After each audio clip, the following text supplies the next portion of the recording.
फिर से गरीब बन जाऊंगा। अब मैं क्या करूं? मोची बहुत चतुर था, उसने हिम्मत नहीं हारी और उसने एक योजना बनाई। उसने एक सोने का सिक्का घोड़े के गले में बांध दिया और आगे चला। चोरों ने उसे पकड़ लिया। अरे ओ, फटाफट अपना सारा पैसा निकालो, चलो जल्दी करो।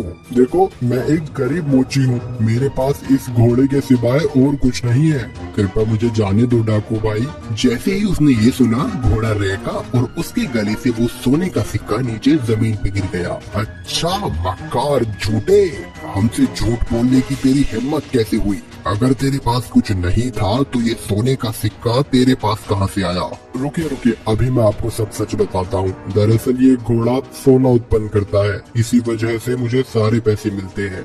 ठीक है, ये घोड़ा तुझे हमें देना होगा, हम तभी तुझे यहाँ से जिंदा जाने देंगे। नहीं, बिल्कुल भी नहीं। अगर मैं इसे तुम्हें दे दूंगा तो मेरे पास कुछ भी नहीं बचेगा। चलो हम तुम्हें इसके बदले 50 सोने के सिक्के देंगे।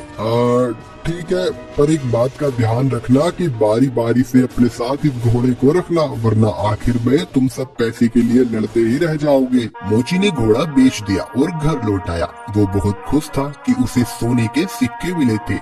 इस पैसे से उसने अपने ही गांव में थोड़ी सी जमीन खरीदी। इस बीच डकैत भी घोड़े को लेकर अपने अड्डे पर पहुंच गए। वहां डकैतों के सरदार ने अपने आदमियों से कहा, इस गिरोह का सरगना होने के नाते इस घोड़े को सबसे पहले मैं रखूंगा। उन सब ने अपने सरदार की बात मानी और उस रात सरदार अपने अड्डे पर उस घोड़े के साथ सोया। अगली सुबह जब वो उठा तो उसने देखा कि वहाँ अस्तबल में कुछ भी नहीं था। उसने पूरा अस्तबल सही से देखा पर उसे कुछ नहीं मिला। वो जान गया कि इस मोची ने उसे बेवकूफ बनाया है। इस बीच एक और डकैत वहाँ आया। सरदार, आपको सोना मिला? हमें भी बताइए कि कितने सोने के सिक्के घोड़े ने उत्पन्न किए। तुम खुद ही ये पता लगा लोगे जब आज रात तुम खुद ही इस घोड़े को रखोगे। सरदार ने किसी से कुछ नहीं कहा क्योंकि वह अपने आप को बेवकूफ साबित नहीं होने देना चाहता था। एक एक करके सभी डकैतों ने घोड़े को अपने साथ रखा पर उनमें से किसी को कुछ नहीं मिला। वे सब समझ गए कि उन्हें बेवकूफ बनाया गया है। उस मोची ने हमें बेवकूफ बनाया है, अब हम उसे सबक सिखाएंगे। सरदार, उसने ये साधारण सा घोड़ा हमें 50 सोने की मोहरों में बेचा है। हम उससे अपना पैसा वापस लेंगे और हमें धोखा देने की जुर्रत की सजा देंगे।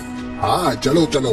वे सब के सब मोची के घर की तरफ निकल पड़े। मोची अपने खेतों में काम कर रहा था। उसने सभी डकैतों को अपने घर की तरफ आते हुए देख लिया। मोची जल्दी से अपने घर में गया और अपनी पत्नी से बोला, अरे भाग्यवान, मेरी बात ध्यान से सुनो।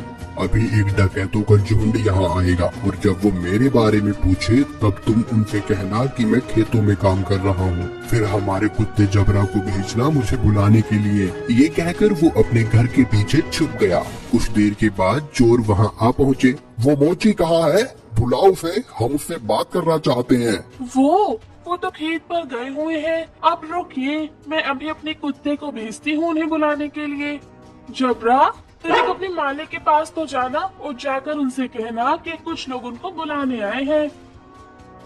ये सब क्या है? क्या जबरा सचमुच तुम्हारे पति को यहाँ ले आएगा? जरूर, वो हर बात समझता है। जब वो खेत पर होते हैं और मुझे उनसे बात करनी होती है तो मैं बस जबरा को उनके पास भेज देती हूँ और जबरा मेरी बातें उन तक पहुँचा देता है। डकैत मोची की पत्नी से बात कर रहे थे तभी मोची वहाँ आ पहुँचा। ओह डकैत भाई, आप आए हैं। जबरा ने मुझे बताया कि आप मुझसे कुछ बात करना चाहते हैं। हमें तुम्हारे इस घोड़े से कुछ नहीं मिला, तुमने हमें धोखा दिया, हमसे झूठ बोला।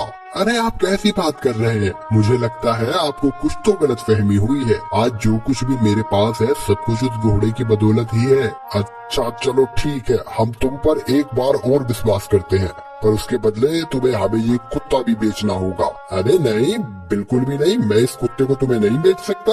अरे चलो, हम इसके लिए तुम्हें 40 सोने के सिक्के देंगे। थोड़ा इनकार करने के बाद मोची सहमत हो गया कुत्ता बेचने के लिए।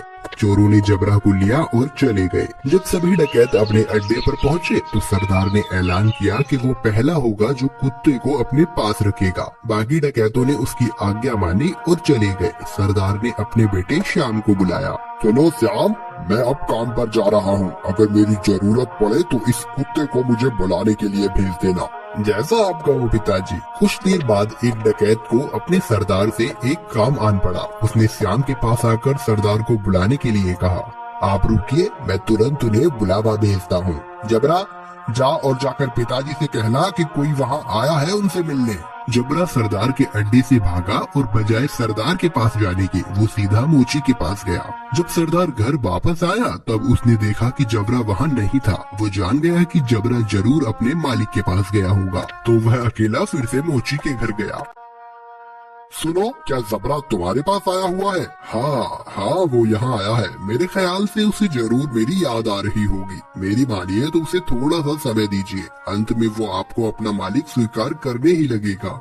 सरदार जबरा को वापस ले गया और उसने अगले दिन उसे अपने साथी को दे दिया। जबरा सारे डकैतों के साथ एक एक करके रहा, पर वह हर दिन मोची के पास वापस लौट आता। सबने ये जान लिया कि एक बार फिर से मोची ने उनका बेवकूफ बनाया है। उन सबने विचार विमर्श किया, इस बार हम बेवकूफ नहीं बनेंगे, मैं उस मोची को अब सबक सिखाऊंगा। इस बार सारे डकैत मोची के घर पहुँचे। उन्होंने मोची की एक न सुनी और मोची को एक बोरे में डाला और उसे लेकर वहाँ से चल दिए उसे सबक सिखाने के लिए। मोची चुपचाप बोरे में पड़ा रहा। रास्ते में वे सब एक मंदिर के पास से गुजरे, तभी एक डकैत ने कहा, सरदार, गर्मी बहुत ज्यादा है, क्यों ना कुछ देर यहीं आराम किया जाए।